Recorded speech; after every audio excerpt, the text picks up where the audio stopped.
We're transforming how we report on education in England.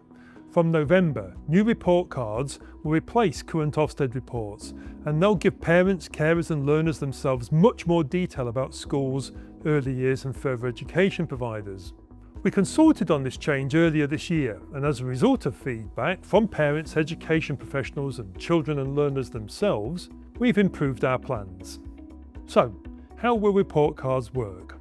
Well, instead of one overall judgment, you'll see grades assessing multiple areas of work like curriculum and teaching or attendance and behaviour, areas which are really important to how providers run their settings. These will be graded using a new 5-point scale ranging from urgent improvement through to exceptional. More than 2/3 of parents that we surveyed told us that they prefer this new format, and 87% said that they would find the new 5-point scale useful. Each report card provides both a visual summary and detailed written explanations for every area we inspect.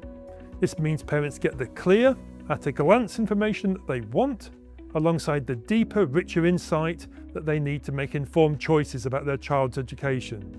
We did extensive testing of the report cards to make sure that they were easy to use for parents, especially on mobile devices.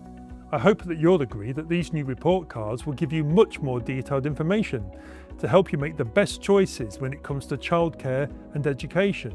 The changes to education inspections will be introduced in November, and you can expect to see the new look report cards soon after that. For more information and details about these changes, please visit gov.uk/Ofsted.